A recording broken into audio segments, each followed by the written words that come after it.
Sponsored by rxcardclub.com. Get a free prescription drug card and save up to 85% on prescription drugs.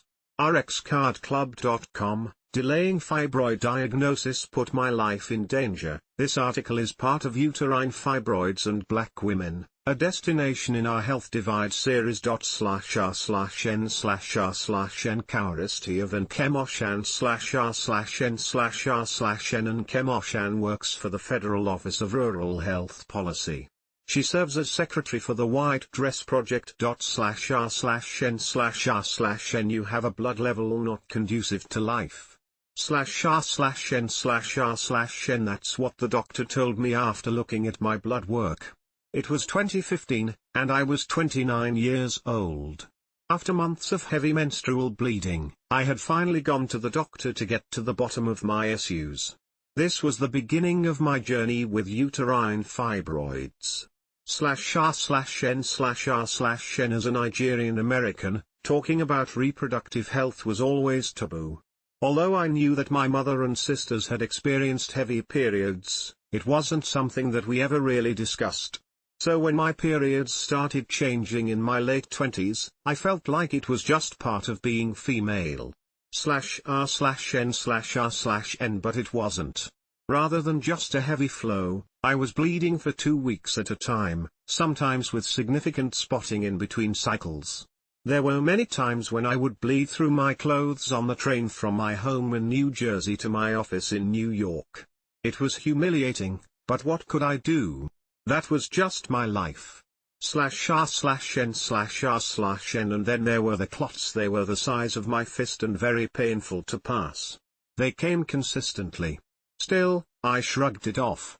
/r/n/r/n When I started getting lightheaded and struggling for breath, I began to suspect that there might be something else wrong. It was my sister, a physician, who finally pushed me to see my doctor.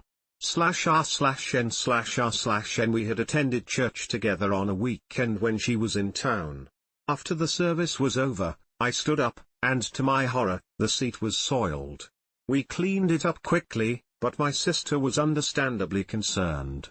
She asked how long it had been going on and turned on doctor mode, looking at the inside of my eyes and mouth and the palms of my hands. /r/n/r/n My heart was literally working in overdrive to compensate for the blood I lost through my menstrual cycle. /r/n/r/n You're pale. You literally look like you have no blood in your body, she said. I knew she was right. I had been pale for a while. I called my doctor and scheduled an appointment as soon as I could. After the visit, my doctor called back with the results and told me to go straight to the emergency room because I had a hemoglobin level of 3, which is considered not conducive to life. That got my attention. /r/n/r/n At the ER, they ran a battery of tests, including an echocardiogram, where they discovered that I had an enlarged heart because of a lack of blood. My heart was literally working in overdrive to compensate for the blood I lost through my menstrual cycle. I had an emergency blood transfusion to prevent me from going into cardiac arrest. /r/n/r/n At this point, doctors found one large fibroid tumor on my uterus. The word tumor was tough to take. There are so many fears attached to that word. I had so many different emotions running through my mind. What does it mean to have a fibroid tumor?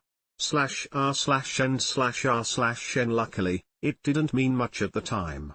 Because of the placement of my tumor, my doctor decided to treat it by putting me on birth control, which helped control the bleeding and other symptoms.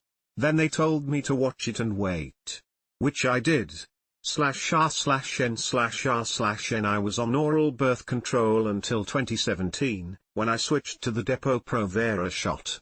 Since my original diagnosis, I have developed several more fibroids, all of different sizes and in various locations around my uterus.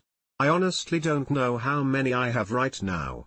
/r/n/r/n Too many women suffer from uterine fibroids and don't talk about it, so other women don't know that it's not normal to suffer this much during your period. /r/n/r/n I can't stay on the Depo-Provera shot forever, and when I do stop, I will need to have surgery since the bleeding will likely return even worse than before. But surgery doesn't stop the fibroids from growing back, and every surgery compromises your uterus a little more. I intend to have kids, so I've put it off, hoping that when I find the right person and am ready to have children, I can have a myomectomy to remove my fibroids and capitalize on the time immediately after to try and conceive. /r/n/r/n But as of right now, I haven't met the right person, and I don't know how much longer I can wait. /r/n/r/n Discovering that I had uterine fibroids has been a rough journey, not just physically. My diagnosis has revealed the culture of silence that so many of us live in regarding reproductive health. Even my own mother, who had fibroids herself, initially brushed my diagnosis off. She had dealt with it. So in her mind, so could I, but the assumption that this was normal almost cost me my life. It may still cost me the chance to have children. I just don't know. /r/n/r/n Now, in breaking the silence. Too many women suffer from uterine fibroids and don't talk about it, so other women don't know that it's not normal to suffer this much during your period. You shouldn't feel weak. You shouldn't bleed for weeks. There are options, and your doctor should listen to your concerns. /r/n/r/n I got involved with the White Dress Project to increase awareness of this widespread diagnosis. Right now, there is no cure. We don't know exactly what causes fibroids, and we won't unless more research is funded. Luckily, we have advocates in Congress like Representative Yvette Clarke, taking up our cause and sponsoring bills that will grant funding for research into uterine fibroids. There is hope on the horizon. /r/n/r/n, rxcardclub.com. Get a free prescription drug card and save up to 80% on prescription drugs.